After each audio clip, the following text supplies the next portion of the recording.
Assalamualaikum warahmatullahi wabarakatuh. Alhamdulillah. Rabbi israh li sadri wa yassir li amri wa hlul 'uqdatam min lisani yafqahu qawli. Amma ba'd. InsyaAllah pada petang yang berbahagia ini saya akan memperkatakan satu tajuk yang berkaitan dengan Imamul Mahdi sebenar dan Fatah At-Tamimi atau Abuya, putra Bani Tamim. Tetapi insya-Allah pendekatan saya pada kali ini adalah dalam bentuk soal jawab. Khusus kepada penonton dan pendengar yang baru mengikuti channel Da'i Rukunun, yang masih muda, yang salah faham, yang nakkan jawapan secara ringkas, maka saya akan memberikan jawapan-jawapan kepada persoalan yang setelah soalan-soalan yang telah saya kumpulkan. Kalau ikut jumlahnya ada ratusan lah. Jadi mungkin pada siri yang ini saya dapat kumpulkan puluhan soalan insya-Allah. Soalan yang agak pendek atau ringkas dengan jawapan yang ringkas. Dan sekiranya di sana terdapat persoalan-persoalan yang lebih besar, lebih rumit, lebih luas, maka saya akan jawabnya di medan yang sesuai. Sebab apa? Saya nak bercakap itu mengikut kadar akal fikiran yang boleh difahami oleh masyarakat awam.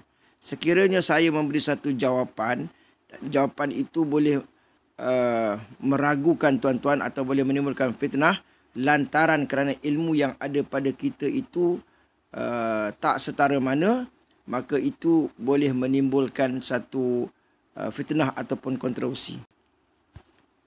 Dengan kata lain, bukan makna tak ada jawapan kepada setiap persoalan. InsyaAllah sekiranya jamaah itu dikatakan sebagai jamaah kebenaran, sepatutnya dia ada jawapan kepada semua persoalan. Soalan yang pertama, apakah sebabnya Ustaz bersungguh-sungguh dan beria-ria untuk membongkar semula cerita Abuya Al-Arkam dan yang berkaitan dengannya? Pertama-tamanya, telah saya katakan sebelum ini bahawa saya suka mengkaji, dah 35 tahun mengkaji berkaitan dengan Abuya, dan saya mendapat kesedaran yang tinggi insya-Allah untuk membetulkan kesilapan yang mana silap. Jadi dengan ini saya suka memberitahu apa yang saya khabarkan ini insya-Allah yang benar-benar, yang salah tu salah. Maknanya yang salah tak, saya insya-Allah takkan katakan benar. Seterusnya untuk membetulkan kesilapan pihak-pihak tertentu di dalam menanggapi jamaah Abuya suatu ketika dulu. Kemudian untuk menyelamatkan umat Islam sebab ia melibatkan dosa dan pahala. Jadi adalah tidak elok, tidak baik, adalah berdosa bila suatu pertubuhan itu, pemimpin itu tidak sesat, kita katakan sesat. Bahayanya sangat besar sampai kepada akhirat nanti insya-Allah. Seterusnya untuk membela kebenaran, mencari redha Allah Subhanahu Wa Taala. Ini merupakan satu jihad yang besar yang akan dapat pahala. Mudah-mudahan dengan apa yang saya usahakan ini dapat menghapuskan dosa-dosa saya yang silam insya-Allah. Saya jawab ringkas-ringkas je nah. Yang kedua Ustaz, apakah makna atau maksud boleh membawa kepada kesesatan atau boleh menimbulkan kekeliruan? Baik, jawapannya ya. Maksud boleh membawa kepada kesesatan itu bukan bermaknanya dah tentu sesat. Boleh membawa kepada kesesatan itu dia tengok pada keadaan. Apakah niatnya, apakah tujuannya, apakah sebab musababnya. Barulah boleh dikatakan sesuatu perkara itu atau ajaran itu sesat. Juga boleh menimbulkan kekeliruan. Mungkin jawapan-jawapan yang diberi, penerangan yang diberi, keterangan yang diberi itu boleh menimbulkan kekeliruan. Boleh menimbulkan kekeliruan itu bukan bermakna dah tentu salah. Makna kita tanya semula. Kita minta keterangan, minta jawapan. Apa sebenarnya maksudnya? Supaya tidak keliru lagi. Yang keliru itu dapat dijelaskan sehingga terang, sehingga nyata. Begitulah. Soalan yang ketiga, apakah Ustaz bercita-cita nak hidupkan Al-Arkam? Saya suka menjelaskan ini sebagai jawapan. Saya tidaklah berniat untuk hidupkan Al-Arkam. Saya pun tak pernah masuk Arkam. Saya pun tak pernah menyertai jamaah Arkam atau pertubuhan Arkam. Saya bukan nak menghidupkan Arkam atau konon-kononnya nak menghidupkan doktrin Al-Arkam. Tujuan saya yang besar adalah untuk membetulkan kesilapan. Sebab kita berada di akhir zaman, zaman fitnah, banyak yang tak betul. Tuduhan yang tak betul itu nak diperbetulkan. Kalau ada sesuatu yang salah, maka saya perlu terus terang kata itu salah, itu tak betul. Yang benar tetap benar, yang salah tetap salah. Soalan yang keempat, apakah benar Abuya pernah mengaku dia sebagai Imam Mahdi? Jawapannya, Abuya tidak pernah mengaku dirinya sebagai Imam Mahdi. Itu hanyalah tuduhan daripada musuh-musuh Islam. Tuduhan daripada orang yang hasad dengki. Dia menyebut bahawa Imam Mahdi itu adalah Muhammad bin Abdullah, bukan dirinya. Itu sebagai jawapan ringkas. Soalan yang kelima, apakah Abuya pernah mengaku bahawa dia itu Nabi? Ini sebagai jawapannya. Na'udzubillah. Abuya tidak pernah mengaku dia itu sebagai Nabi. Itu sekali lagi disebut sebagai satu tuduhan yang berat ke atas Abuya. Soalan yang keenam, apakah benar wirid atau zikir agung atau aurat Muhammadiyah itu mengandungi tambahan syahadat? Jawapannya tidak benar sama sekali. Itu adalah tuduhan dan itu adalah salah faham. Syahadat bagi orang Arkam atau bagi orang-orang Abuya, bagi diri Abuya sendiri adalah asyhadu an la ilaha illallah wa asyhadu anna Muhammadar Rasulullah. Tidak ada tambahan syahadah. Yang ada hanyalah penyebutan nama Abu Bakar, Sayyidina Umar, Sayyidina Osman, Sayyidina Ali dan Khalifah Imamul Mahdi. Itu bukannya tambah syahadah bagi orang yang mengaji ilmu nahu, grammar bahasa Arab. Kalau benar dia faham, dia reti nahu, maka dia faham itu bukan tambahan syahadah. Itu hanyalah untuk menguatkan keyakinan kita sebagai orang Islam yang menganut fahaman Ahli Sunnah wal Jamaah. Soalan yang ketujuh, apakah benar Imam Mahdi yang disebut oleh Abuya itu nama sebenarnya adalah Muhammad bin Abdullah As-Suhaimi dan bukan nama sebenarnya Muhammad bin Abdullah? Jawapan, Imam Mahdi yang disebut oleh Abuya atau yang berbahagia mulia Ustaz Asy'ari Muhammad itu nama sebenarnya adalah Muhammad bin Abdullah atau disebut Sayyidi Syekh Muhammad bin Abdullah. Adapun As-Suhaimi itu adalah gelaran sahaja semata-mata.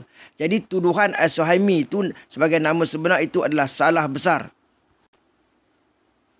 Sayyidi Syekh Muhammad bin Abdullah As-Suhaimi tadi, As-Suhaimi gelaran tadi, beliau lebih dikenali dengan gelaran Kiai Agong kerana ramai muridnya menjadi guru agama yang alim besar. Adapun gelaran As-Suhaimi itu ketika mana beliau berada di tanah Arab, maka dia telah menambah gelaran As-Suhaimi pada namanya yang asal. Asal tu Muhammad bin Abdullah. Jadi As-Suhaimi itu tambahan sahaja. Tambahan itu gelaran dia, bukan nama sebenar. Jadi isu fitnah ini dah melarat sampai hari ini tahun 2021 sehingga orang kata itu adalah palsu. Nama dia Muhammad bin Abdullah As-Suhaimi itu sebagai nama dia, bukan nama dia As-Suhaimi itu. Jadi berdosa besarlah orang yang menuduh terhadap apa yang diperkatakan oleh Abuya itu sendiri. Maknanya Abuya cakap lain, orang tuduh lain. Salah faham. Atau sengaja nak cari salah. Soalan yang ke-8. Adakah Ustaz bersetuju kalau saya katakan fahaman Abuya ini membahayakan negara? Jawapan, fahaman yang dibawa, yang diajar oleh Abuya itu sebenarnya tidak membahayakan negara, bahkan menyelamatkan negara dalam arti kata Islam yang sebenar. Ianya membawa keamanan, kejayaan, kecemerlangan dan gemilang insya-Allah bagi orang yang faham. Bagi musuh-musuh Islam yang bersangka buruk, yang berhasad dengki, mereka akan mengatakan ajaran Abuya ini membahayakan negara. Kenapa begitu? Sebab Abuya ini adalah penyelamat. Dia adalah Fatah Tamimi. Bila Fatah Tamimi, namanya diisyaratkan dalam hadis yang mana Allah sebut namanya, gelarannya, tentulah dia membawa kebaikan. Islam tu selamat lagi menyelamatkan, bukan membahayakan. Dia tidak membahayakan individu, tidak membahayakan orang lain, tidak membahayakan orang kafir, bahkan menyelamatkan semua orang. Itu sepatutnya kita faham. Dan itulah yang sebenar-benarnya. Soalan yang ke-9. Adakah Ustaz bersetuju sekiranya orang ramai berpendapat bahawa jamaah Abuyah tu ekonominya bagus walaupun tahap sampai ke negara macam hari ini, tapi akidahnya sesat? Jawapan, saya dah dengar ni bertahun-tahun lamanya. Mereka kata jamaah Abuyah ni bagus, ekonomi bagus, kita puji. Tapi masalahnya akidah. Itu silap besar tu.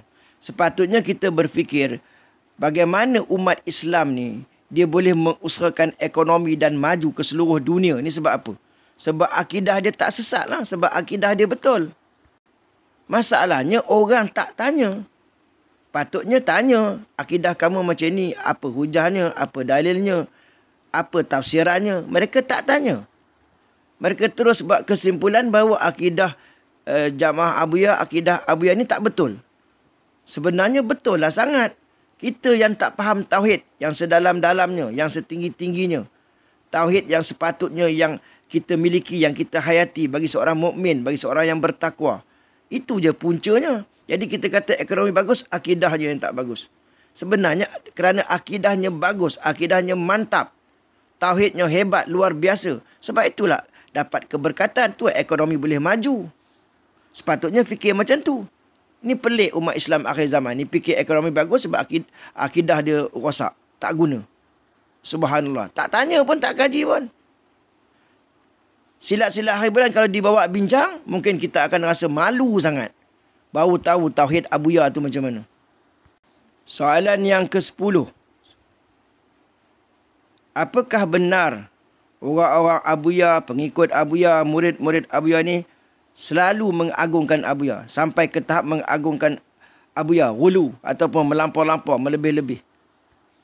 Jawapan, yang saya faham, yang saya kaji sejauh pengetahuan saya bukan mengagungkan Abuyah, tapi sayang kepada guru, sayang sangat kepada pemimpin, sayang, bukannya mengagungkan Abuyah. Hujahnya, Abuyah saya dah katakan banyak kali tidak ada kuasa. Imam Mahdi pun tak ada kuasa. Nabi Muhammad SAW pun tak ada kuasa. Hakikatnya. Adapun karamah itu kerana mereka ini dianggap sebagai wali. Apabila anak buah Abuyah bercampur dengan Abuyah, bergaul dengan Abuyah, melihat ibadahnya, mereka nampak dengan mata kepala Abuyah ini ada karamah yang mereka melihat. Yang mereka lihat sendiri. Itu pun, karamah itu bukan maknanya Abuyah tu ada kuasa. Abuyah tetap tak ada kuasa. Jadi mereka ini bukan mengagungkan Abuyah. Kalau mengagungkan Abuyah tu dah jadi syirik. Kalau mengagungkan Imam Mahdi tu dah jadi syirik. Sebenarnya Abuyah ke Imam Mahdi tak ada kuasa. Tak perlu diagungkan. Kita sayang. Kita sanjung tinggi kebaikannya, jasa je. Itu sebenarnya. Jadi kita guna istilah yang kontroversi. Istilah yang mengundang kepada pergaduhan, perselisihan. Jadi sekali lagi saya tekankan bahawa anak buah Abuyah bukan mengagungkan Abuyah seolah-olah Abuyah ni ada satu kuasa yang tersendiri. Bukan begitu.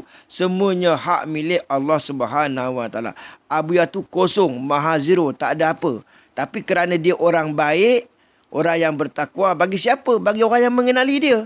Jadi orang yang tak mengenali Abuyah, mereka anggap Abuyah sebaliknya. Abuyah tu tak betul lah, sesat lah. Jadi bahkan mereka menuduh anak muridnya menyanjung-nyanjung Abuyah. Jadi kita kena faham tauhid. Macam kita sayang mak kita, kita sanggup mati kerana mak kita. Adakah itu bermakna kita mengagung-agung mak kita? Tidak. Sayang dengan mak kita. Soalan yang ke-11. Saya nak bertanya kepada Ustaz, mengapa bila dikatakan Abuyah ni sebagai pemimpin jemaah kebenaran, terlalu banyak sangat ujian dan kontroversinya? InsyaAllah ni jawapannya, dengar molek-molek. Jamaah kebenaran ini satu saja. Dia tidak dua, tidak tiga, tidak 10, tidak 100. Jamaah kebenaran di akhir zaman satu saja. Pemimpinnya adalah Fatah At-Tamimi yang akan serah kuasa pada Imam Mahdi. Oleh kerana jamaah, nama pun jamaah kebenaran, bermakna ahli-ahlinya yang layak. Yang layak tu wali-wali yang layak. Maka mereka ni akan mendapat pengampunan. Bahkan mereka akan dimasukkan ke syurga bighairi hisab, dengan rahmat dan kasih sayang Allah, dengan syafaat Bani Tamim dan bantuan juga Imam Mahdi lah. Imam Mahdi makna syafaat Imam Mahdi, syafaat daripada Rasulullah sallallahu alaihi wasallam. Itu satu. Yang keduanya, orang Islam yang benar-benar mukmin, yang benar-benar bertakwa, memang banyak ujiannya. Memang banyak ujiannya. Ada pun orang yang tak faham, orang yang terutamanya orang yang di luar jamaah. Mereka pandang dari jauh, mereka dengar, mereka baca akhbar saja, mendengar laporan saja, berita-berita daripada orang fasik. Jadi mereka membuat andaian-andaian atau dakwaan-dakwaan yang palsu. Untuk mendapatkan jawapan yang sebenar, sepatutnya kita kena berlaku adil.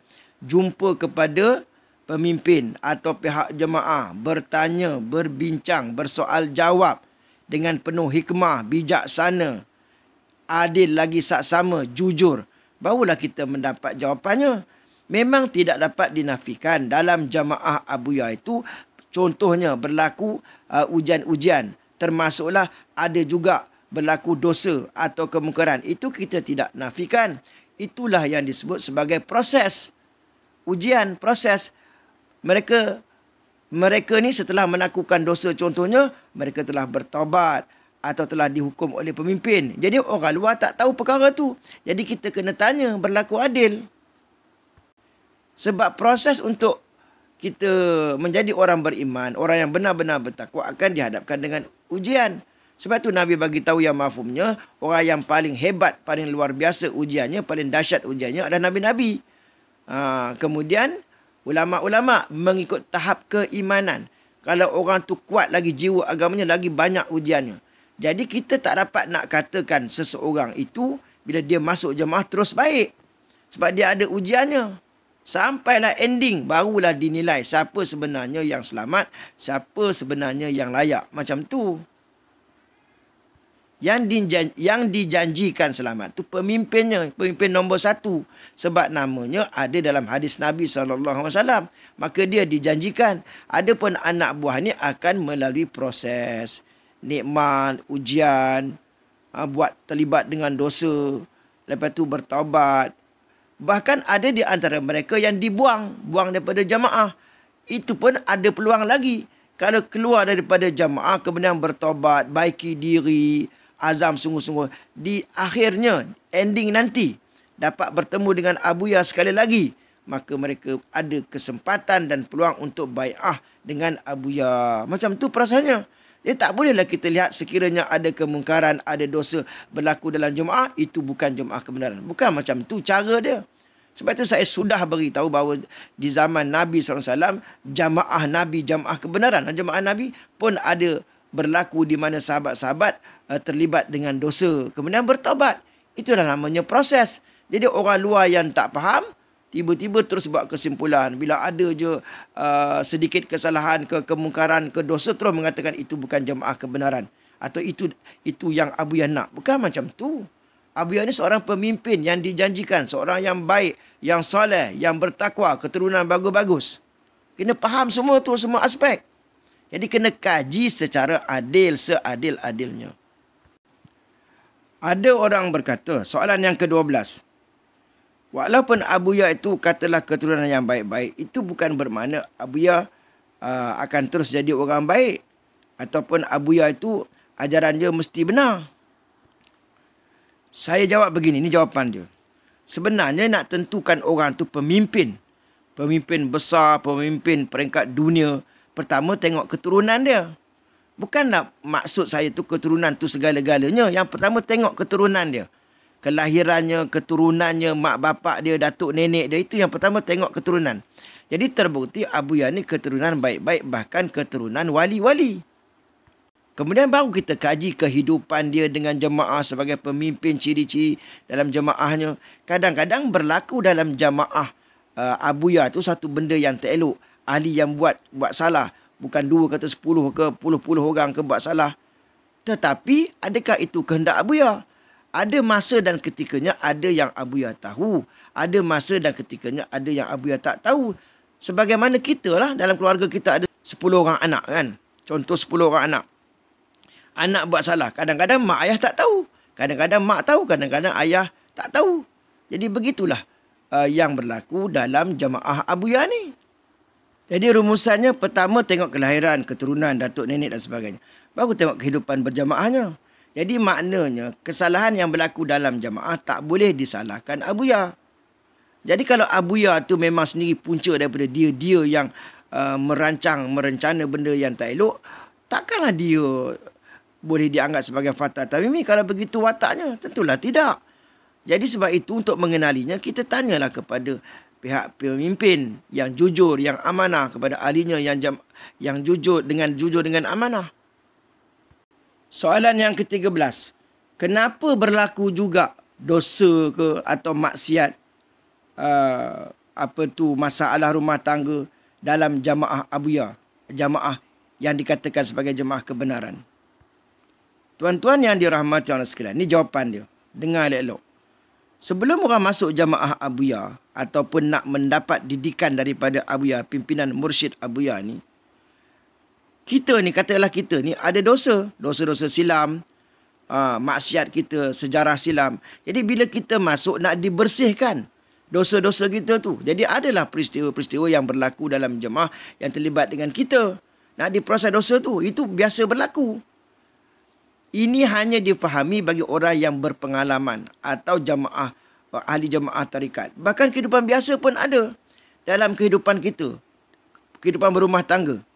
Adakah kehidupan berumah tangga kita ini, kalau 20 tahun kahwin aman je memanjang? Tidak. Ada berlaku pasang surutnya. Ada berlaku ujian-ujiannya. Ujian nikmat. Kadang berbalah. Kadang selisih faham dengan isteri. Macam-macam lah. Itulah namanya proses. Lepas kejap baik. Kejap kadang-kadang suami marah isteri. Lepas tu baik semula. Yang nak tengok sampai penghujungnya. Akhirnya adakah pasangan ni, suami isteri ni, mereka telah bertobat. Mereka nak menjalani kehidupan Islam yang sebenar. Samalah juga dengan ahli-ahli dalam jemaah abuya ni. Jadi mereka diuji. Sebabkan ada dosa dan maksiat, mereka kena kafarah lah. Adalah ujian dalam tu. Sehingga mereka akhirnya diproses, bahkan terbuang ke, dipindah ke tempat lain ke. Mereka ada ujian ketaatan, boleh taat ke tak boleh taat. Itu semuanya nama proses. Jadi orang luar yang tak faham kena bertanya. Fas'alu ala zikri in kuntum la ta'lamun. Bukan buat kesimpulan mudah-mudah. Jadi nak tahu benar tak benar jamaah tu, yang pertama-tama saya ingat banyak kali. Pemimpin tu tengok. Tengok ciri-ciri pemimpin tu. Ciri-ciri fatah tamimi tu ada tak pada abuya? Ada. Saya mengkajinya puluhan tahun. Ada. Memang ada. Soalan yang ke-14. Apakah benar abuya ni menggunakan jin, bela jin untuk menjadikan ahlinya semua baik-baik belaka, jangan gaduh ke, berkasih sayang? Ni jawapan dia. Sebenarnya abuya itu adalah ahli tauhid, ahli makrifat, seorang wali Allah yang benar-benar wali bagi orang yang mengenalinya. Tentulah dia tahu meletakkan kuasa, meletakkan keyakinan bahawa jin tu ada kuasa, salah bahkan syirik. Dia tak buat macam tu. Contohnya bila orang tengok pasangan poligami tu elok je, tak bergaduh. Ini mesti ni abuya bela jin. Mesti ni mereka ni ada bela jin. Sebab itu baik belaka tak gaduh. Jadi itu adalah tuduhan yang melampau terhadap abuya. Sebab itulah kajian ini dibuat untuk menilai semula supaya kita ni dapat bertaubat. Kita ada aset di Malaysia ni, kita ada aset iaitu seorang wali besar, ketua wali yang akan zahir. Bukan dah mati ghaib, akan zahir. Jadi bila tak bolehlah kita katakan bila saya sebut abuya ni ghaib, itu syirik, sesat. Pasal apa pula? Tak faham tauhid ke, tak ngaji akidah ke, tak faham sifat 20 ke? Dia seorang wali, ada karamah, dia boleh ghaib. Dengan kuasa Allah, dengan izin Allah. Bahkan setelah dia raib pun ada orang boleh bermimpi dengan dia. Saya sendiri mimpi dengan dia. Takkan saya nak menafikan. Saya mimpi dengan Abuya. Mimpi dengan Abuya. Abuya datang pada saya. Itu suruh saya bangun malam. Suruh saya wirid. Takkanlah orang yang sesat suruh saya bangun malam. Itu daripada saya sendiri. Sebagai saksi. Pengalaman itu ada pada saya sendiri. Soalan yang ke-15. Ada orang kata Abuya bukan Fatah Tamimi. Sebab Fatah Tamimi itu, Fatah tu pemuda. Imam Mahdi tu pun muda bila saya umurnya dalam 30-an, 40-an. Jadi, dia kata Abuya ni dah berusia. Imam Mahdi pun dah berusia. Yang wasi Abuya, wasi Fatah Tamimi ni macam mana Ustaz? Ni jawapan, dengar balik-balik. Fatah tu pemuda benar. Jadi bila dah alam raib, duduk dalam alam raib. Bila Zahir semula, muda lah dengan kuasa Allah. Itu benda senang je, common sense-nya. Boleh kita fikir sendiri, logik. Sama dengan Imam Mahdi, dia raib, dia Zahir muda. Nabi Isa pun umur dekat 2000 tahun, katalah 2000 tahun. Nanti dia muncul, dia muda. Takkanlah tua bongkok. Itu kena faham. Habis orang lain Ustaz macam mana? Orang lain kata, Ustaz-Ustaz lain kata dia muda, umur dia kalau memang sebiji 40 tahun. Bukan macam itu. Itu tafsiran dia. Dia gunakan akal pemikiran dia. Tapi Abuya ni siapa? Mesti kenal Abuya ni siapa? Dia Fatah Tamimi. Kenapa dengan Fatah Tamimi? Dia wali. Bukan saja wali, dia mujaddid. Habis kenapa dengan mujaddid? Dia mendapat ilham. Habis orang tak cari ilham, semua orang boleh dakwa. Semua boleh lantaklah kalau siapa nak dakwa tu, tapi kita siasatlah.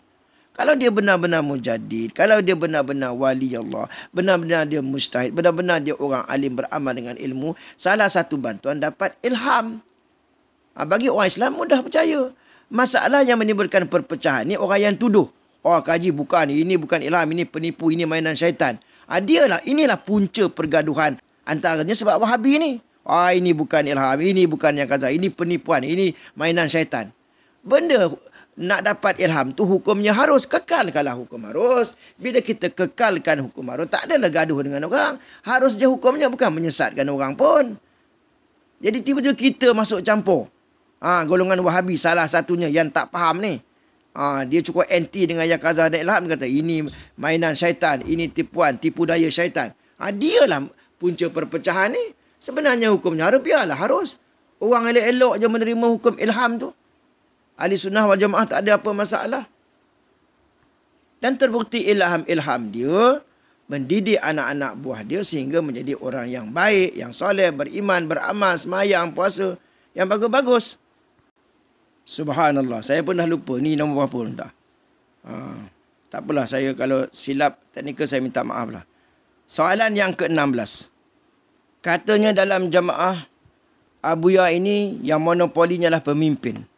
Kalau zaman Abuya dikata Abuya lah yang menggunakan anak buahnya untuk Abuya hidup mewah. Sebenarnya anggapan macam tu salah. Tak betul, salah faham. Abuya ni pemimpin. Pemimpin yang baik, yang bertakwa, seorang wali Allah. Semua harta-harta tu walaupun nisbah orang kata itu harta Abuya, tidak sebenarnya. Dia tidak memiliki apa-apa. Dia kata semuanya hak milik Allah Subhanahu Wa Taala saja. Dia pemegang amanah. Dia tidak gunakan anak buah dia untuk dia hidup mewah. Bukan begitu sebenarnya. Itu salah faham. Anak buah ni diajar bagaimana untuk membantu perjuangan Islam. Kemudian bila pemimpin ini contohnya pakai kereta mewah untuk menampakkan bahawa Islam itu hebat, Islam itu gah. Tak ada Islam di akhir zaman sesuai dengan zaman Islam itu selebihnya pakai kereta biasa-biasa, kereta kecil je. Tentulah kereta yang sepadan ni Islam yang global, yang hebat. Baru nampak wow, Islam ni hebat, dahsyat. Baru orang minat dengan Islam. Sesuai dengan zamannya, sesuai dengan eranya, begitulah. Itu pun bukan hak milik peribadi mereka, diberikan kepada mereka, itu pinjaman je. Kalau dia jadi pemimpin, kemudian kalau digugurkan jawatan pemimpin, itu bukan lagi hak milik kereta dia pun, bukan dia punya pun. Sementara je untuk digunakan khidmat untuk Islam, untuk jamaah ni, untuk buat kerja-kerja Islam, itu je yang sebenarnya. Artinya selama hari ni kita yang salah faham. Kita ingat ini semua pemimpin punya, ini pemimpin hidup bermewah-mewah, anak buah hidup susah. Bukan begitu. Sebab itu kita diajar hidup dalam berjamaah ini kena sabar, redha, syukur. Apa saja merupakan proses. Ada je anak buah yang pakai kereta, yang okey semua. Kalau jamaah kebenaran, dia mesti berlaku adil. Kalau jamaah kebenaran, dia mesti ada jawapan kepada semua persoalan. Kalau jamaah kebenaran tapi zalim, itu bukan jamaah kebenaran.